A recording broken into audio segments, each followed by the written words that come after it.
Hello, हाय, नमस्ते। Love infinite channel में मैं लक्ष्मी आपका हार्दिक स्वागत करती हूँ। इस चैनल में ट्विन फ्लेम जर्नी से रिलेटेड आपको बहुत कुछ सुनने को मिलेगा। तो चलिए, आज मैं लेकर आई हूँ डिवाइन मस्कुलाइन की ट्विन फ्लेम की रियल स्टोरी। नाम है इनका संदीप शुक्ला जी और इनकी ट्विन फ्लेम है Shilpa Shukla. Real twin flame reunion story in 11/11। 11/11 बहुत ही पावरफुल दिन है। तो 11/11 से जस्ट पहले ही उनका रीयूनियन हो चुका है और ये स्टोरी मैं आज के दिन आपके समक्ष लेकर आई हूँ। एक्चुअली उनका जो मिलना था वो 18 साल पहले का था और 18 इयर्स पहले जो वो मिले थे तो वो कॉलेज टाइम था। उन्हें नहीं मालूम था कि ये मेरी ट्विन फ्लेम है या ट्विन फ्लेम जैसा कुछ कॉन्सेप्ट होता भी है कि नहीं, ये मेरी ही कास्ट की हैं या मुझसे छोटी हैं या कुछ भी उनको नहीं मालूम था। Actually mister Sandeep Shukla divine masculine energy में है, ये मैं आपको बता देती हूँ। मतलब थे, अब काफ़ी बैलेंस्ड हैं और रीयूनाइटेड हैं तो दोनों ही बैलेंस्ड हैं। अच्छा, तो वो दोनों जब 18 साल पहले मिले तो काफ़ी अच्छा लगा था उन्हें। वो डेजावू की वाली फीलिंग होती है ना कि हाँ, इनका मेरा कोई तो कनेक्शन है। इस तरह से उनका कनेक्शन हुआ था, बोथ साइड से हुआ था, लेकिन इंटेंसिटी बहुत ज़्यादा थी और साथ ही साथ दोनों का ना मिल पाना भी हो पा रहा था। मतलब बात ना हो पाना, ऐसा सिचुएशन बन रही थी। मिस्टर संदीप शुक्ला जो कि डिवाइन मस्कुलाइन एनर्जी में है, उन्हें हमेशा इनकम्प्लीट सा फील होता था और उन्हें लगता था कि कुछ तो है जो कि मुझे पाना है, कोई तो है जो मेरे लिए है। इस तरह की उनके अंदर फीलिंग्स चलती रहती थी और ये तो डिवाइन मस्कुलाइन ने मुझसे शेयर किया है। एक्चुअली उनकी जो डिवाइन फेमिनाइन है उनके साथ भी ऐसा ही हुआ था। सुनते जाइएगा, ये स्टोरी आपको बहुत कुछ सिखाएगी, क्योंकि जिन लोगों को ये लगता है कि ट्विन फ्लेम जर्नी एक सदाबहार जर्नी है, फूलों से बिछी हुई जर्नी है और रोमांटिक जर्नी है, तो वहाँ पर आपको थोड़ी सी आपकी आई ओपनिंग वाली स्टोरी आपको लगेगी ये। तो देखिए, संदीप शुक्ला जी को यही लगा कि कुछ इनकम्प्लीट सा है। हर बार उन्हें एंजल नंबर्स दिखते थे, लेकिन उन्हें पता नहीं था कि ये एंजल नंबर्स हैं। हर जगह गाड़ी में इधर उधर तो 88, 888, 111, 1010 इस तरह के नंबर और 11/11 ये नंबर इनको बहुत ज़्यादा दिखते थे। इन्हें समझ नहीं आता था कि ये नंबर्स मुझे क्यों दिख रहे हैं, इस तरह के रिपीटिंग नंबर्स, एंड इन्हें नहीं मालूम था कि ये एंजल नंबर्स हैं। लेकिन एक इंटेंस पुल, एक मैग्नेटिक पुल उनकी तरफ होता था। उन दोनों की बातें कभी नहीं हुई थी, लेकिन 3-4 साल बाद जब उनकी कॉलेज में ही रहते रहते स्टडीज़ करते करते आगे बात हुई, तो धीरे धीरे फिर उनकी 2004 में शादी तक बात पहुंची और बाद में पता चला कि दोनों ही सेम कास्ट के हैं और डिवाइन मस्कुलाइन से छोटी उम्र की डिवाइन फेमिनाइन एनर्जी उनकी है, उनकी वाइफ की। तो एक तरह से दोनों की शादी हो गई। ठीक है, उन्हें तब भी नहीं मालूम था कि ये ट्विन फ्लेम जर्नी है। होते होते बातें आगे बढ़ती चले गई। थोड़ा सा ऑन ऑफ का सिचुएशन रहा, जैसे कि होता ही है सभी शादीशुदा कपल्स में कि थॉट पैटर्न मिलते नहीं हैं, कहीं ना कहीं मनमुटाव तो आ ही जाता है।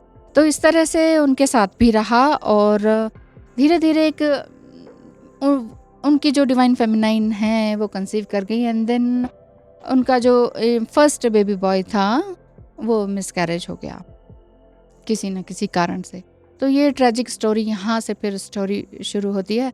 मतलब जहाँ उन्होंने, अगर आप लोग जैसे ये कहते हैं ना कि आप दोनों तो हस्बैंड वाइफ हैं, ट्विन फ्लेम है, तो उसमें कोई परेशानी थोड़ी ना है, सेपरेशन भी क्या होना हुआ, मिलना ही हुआ, ये वाली बात नहीं होती। इतना आसान नहीं है twin flame journey. Husband wife ये भी हैं, संदीप शुक्ला जी और शिल्पा शुक्ला ये भी हस्बैंड वाइफ ही हैं, लेकिन इन्हें मालूम नहीं था कि ये ट्विन फ्लेम जर्नी है और इसमें किस तरह से अपने आप को हाईली अवेकन करना है और किस तरह से यूनिवर्स से अलाइंड रहना है और किस तरह से सभी चीज़ों को सहना होता है।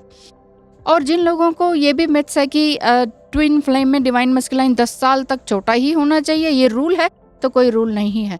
ऐसा ही हमारे साथ भी था, जो कि 18 साल के बाद ही हमारा रीयूनियन हुआ था। इसी तरह से इनका भी 18 इयर्स के बाद अब रीयूनियन हुआ है, इसी साल, इसी महीने, इसी वीक में। तो उनकी स्टोरी मैं आपके सामने लेकर आ रही हूँ। तो इस तरह से था, जब फर्स्ट मिसकैरेज हुआ तो वो बहुत ज़्यादा डिप्रेशन में आ गए थे। दोनों ही आ गए थे वैसे तो, बट फिर भी ये हो जाता है कि कुछ ना कुछ ब्लेम हो जाते हैं कि तुम्हारी वजह से ये हुआ, तुम्हारी वजह से वो हुआ। बोथ साइड से बहुत ज़्यादा डिप्रेशन, डीप डिप्रेशन और सभी लोगों का दूर होते चले जाना, कार्मिक लोगों का दूर होते चले जाना, इस तरह की सिचुएशन उनकी बनती रही। यदि आपको भी ये लगता है कि नहीं, ट्विन फ्लेम जर्नी में ऐसा नहीं होता, शादी नहीं हो सकती, या इतना साल तो नहीं लगते हैं, 18-20 साल थोड़ी लगते हैं, और इतना एज गैप नहीं होता है, बहुत सारे क्वेश्चंस हैं, या पूरी पॉपुलेशन में कितने लोग हैं जो ट्विन फ्लेम्स हैं, अब किसने सर्वे किया है ना? तो ये बात है। तो कुछ भी आपको लगता है कि हाँ, कुछ जानना है तो कंसल्टेशन बुक करवाइए। व्हाट्सएप का नंबर आपको स्क्रीन पर दिख रहा होगा, इस पर आप टेक्स्ट मैसेज कीजिएगा। धन्यवाद। अच्छा, तो इस तरह से रहा, और साथ ही साथ फिर ये डीप डिप्रेशन और ज़्यादा बढ़ता चला गया, जिसमें कि वो डिवाइन की तरफ बढ़ने लगे, डिवाइन फेमिनाइन भी एंड डिवाइन मस्कुलाइन भी, दोनों ही। वैसे डिवाइन मस्कुलाइन यही एक्सेप्ट कर रहे थे कि हाँ, मैं जानता था कि ईश्वर कुछ है, एक पावरफुल सोल है जो ऊपर की तरफ रहती है और जो हमें चलाती है, हम पावरफुल सोल्स को वो एक सुप्रीम पावर जो है वो चलाती है। ये इन्हें मालूम था, लेकिन बहुत ज़्यादा पूजा पाठ में रमते नहीं थे। लेकिन इनकी वाइफ शिल्पा शुक्ला हैं, वो बहुत ज़्यादा रिलीजियस थी, तो उन्होंने डिवाइन की तरफ जाने का रास्ता चूज़ किया, क्योंकि बहुत ज़्यादा डिप्रेशन हो गया था। साथ ही साथ फाइनेंशियल सेपरेशन भी इनको झेलना पड़ा, मतलब फाइनेंशियली इनको दूर जाना पड़ा जॉब के कारण, और दोनों अलग अलग सिटीज़ में रहने लगे। और ऐसे में एक तरह से ये फिजिकल सेपरेशन था, और किसी एक दूसरे के ना सुन पाना, अपनी बातें शेयर ना कर पाना, अपनी मन की बात किसी को भी ना बता पाना, इस तरह का दोनों साइड से चलने लगा। तो हाथ में मतलब शादी है, लेकिन फिर भी बहुत दूर हैं, कोई कनेक्शन नहीं, कोई फिजिकल कनेक्शन नहीं, कोई इमोशनल कनेक्शन नहीं बन पा रहा था।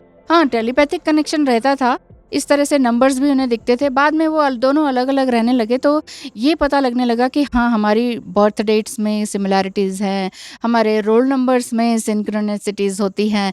इस तरह के उनके बहुत से नंबर थे, जैसे 1707 उनका बर्थ डेट है, उनका 1808 है। इस तरह से उनके रोल नंबर्स में भी कुछ ना कुछ दिखता था, जिसमें कि जिनको सिंगल डिजिट में लेकर आए तो नंबर 21 बनता था, जिसको और सिंगल में लेकर आए तो नंबर 3 बनता था। तो इस तरह से इनके बहुत से नंबर्स, सिंक्रोनिसिटीज, ड्रीम्स, इस तरह की बातें, एंजल नंबर्स, ये बहुत कुछ मिलने लगा, समझ में आने लगा। तो ट्विन फ्लेम जर्नी के बारे में डिवाइन फेमिनाइन को तो मालूम है, लेकिन डिवाइन मस्कुलाइन को अभी 1.5-2 साल से मालूम चलने लगा। कुछ मेरी वीडियोस से भी वो जानने लगे कि ये जर्नी वाकई है तो है क्या, और इसमें चलना कैसे होता है। चाहे आप एक दूसरे से मैरिड हों या अदर स्पाउस से मैरिड हों, तो ये उन्हें समझ में आने लगा कि ये वाकई ट्विन फ्लेम जर्नी एग्जिस्ट करती है, और उन्हें समझ में आने लगा कि हाँ, ये ट्विन फ्लेम जर्नी ही है। फिर बहुत ज़्यादा एक दूसरे के साथ ब्लेम्स वगैरह हुए, सेपरेशन रहा, बहुत बहुत ज़्यादा दुख झेलना पड़ा, और इसके बाद बहुत ज़्यादा इनर वर्क दोनों साइड से हुआ। डिवाइन फेमिनाइन तो कर ही रही थी, वो जब सेपरेट हो गई थी तो उन्होंने अपनी तरफ से रिलीजियस वर्क और इनर वर्क स्टार्ट कर दिया था। लेकिन डिवाइन मस्कुलाइन को भी उसी सेपरेशन पीरियड के दौरान कुछ उनको समझ में आने लगा कि हाँ, मुझे भी कुछ इस तरफ से करना चाहिए, क्योंकि उनकी जो सोल पजिंग हो रही थी वो बहुत ही तकलीफदेह हो रही थी। उन्हें लग रहा था कि मैं क्यों बार बार खिंचा चला जा रहा हूँ, मुझे क्यों ऐसा लगता है कि मुझे बात करनी है इनसे। वैसे दोनों ही पेशे से इंजीनियर हैं और बहुत ही अच्छी पोस्ट पर हैं, बहुत अच्छा पैकेज है दोनों का ही। लेकिन जब इनका रीयूनियन हुआ तो ये दोनों गले मिलकर खूब रोए, और उन्होंने वापस एक दूसरे से यही कहा कि I am sorry, I love you, इस तरह से। और साथ ही साथ उन्होंने ये भी शेयर किया बातें कि तुम मुझे पहले क्यों नहीं मिले। ये तो पहले से ही वो शेयर करती थी डिवाइन फेमिनाइन, लेकिन बीच में इतना ज़्यादा गैप आ गया 18 ईयर्स का कि अब जाकर वो मिले। हाँ, इस बीच उनकी एक बिटिया भी हुई प्यारी सी, जो कि वाकई उनके साथ ही ग्रो कर रही हैं। उन्होंने भी, वो छोटी बच्ची ने भी, वो अभी 6 साल की हैं, उन्होंने भी, उस छोटी बच्ची ने भी मतलब वो सारा सेपरेशन, डिप्रेशन और ये सभी तकलीफ़ें देखी हैं। पेरेंट्स के बीच में ये क्या मनमुटाव है, क्या ब्लेम्स चल रहे हैं, कौन दुखी है, किस तरह से दुखी है, वो सब कुछ उस बच्ची ने भी देखा है। तो यही बात है कि ट्विन फ्लेम जर्नी में दोनों एक दूसरे को एक्सेप्ट कर लेते हैं जब ये सभी तरह की बातें उनके साथ हो चुकी होती हैं। सेपरेशन पीरियड ओवर होता है, और इसी सेपरेशन पीरियड में ही, चाहे वो कितना ही लंबा क्यों ना हो, आप देख ही लीजिए, जैसे कि ये भी ट्विन फ्लेम जर्नी में है, मैरिड हैं, लेकिन 18 ईयर्स के बाद ही इनका कंप्लीशन हुआ है इस रीयूनियन का। तो वो तभी हो पाया है जब दोनों ने एक दूसरे को समझा है, और सबसे पहले अपने आप को समझा है। तो इसमें ये सोल, दोनों ही सोल बहुत ही प्योर पायस होती हैं, वाकई अपने ऊपर इंटेंस इनर वर्क करती हैं, तब जाकर इनका रीयूनियन होता है। रीयूनियन के बाद इन्होंने ये सोचा है कि हम छोटे बच्चों के लिए कुछ नया, कुछ पुअर चिल्ड्रन जो होते हैं उनके लिए एजुकेशन वर्क करेंगे, और ये शुरू करने ही वाले हैं जस्ट कुछ ही दिनों में। तो ये थी इनकी एक सच्ची, साफ सुथरी, रियल स्टोरी। अब आप समझ सकते हैं कि इस ट्विन फ्लेम जर्नी में समय बहुत लगता है, इसीलिए पेशेंस मांगती है ये जर्नी। इसीलिए आपको हर चीज़ को एक्सेप्ट करना होता है, अपनी गलतियों को भी, सामने वाले की गलतियों को भी फॉरगिव करना होता है, फॉरगिवनेस को अपनाना पड़ता है, एंड हैप्पीनेस की ओर रास्ता को चूज करना पड़ता है। नहीं तो ये जीवन भी इसी तरह से निकल जाएगा, और सभी कार्मिक लोगों से भी डील करना आ जाता है, और आप दोनों के से जो उत्पन्न संतान होती है, फिर उसके साथ तो आपका बहुत ही गुरु शिष्य वाला ही एक संबंध बन जाता है कि आपका बच्चा ही आपका गुरु बन जाता है। सच में आप मानिएगा, इस तरह की फीलिंग्स ज़रूर आती हैं। और मैं भी इन दोनों कपल को, इन दोनों को, संदीप शुक्ला एंड शिल्पा शुक्ला को ढेर सारी बधाइयाँ और शुभकामनाएं देती हूँ, और ढेर सारा आशीर्वाद है कि आप हमेशा रीयूनाइटेड रहें, अपने बच्चे का बहुत ही अच्छी तरह से लालन पालन करें और उसे एक अच्छी शिक्षा दें, अच्छा एक ह्यूमन बीइंग बनाएं, क्योंकि आप खुद एक अच्छे पावरफुल सोल हैं। तो कैसी लगी आपको ये स्टोरी, रियल स्टोरी? अब आप समझ सकते होंगे। अभी आपको लगता है कि कोई भी और सवाल हैं तो मुझसे पूछ सकते हैं। Thank you so much. Comment box में कमेंट करके बताइएगा। धन्यवाद।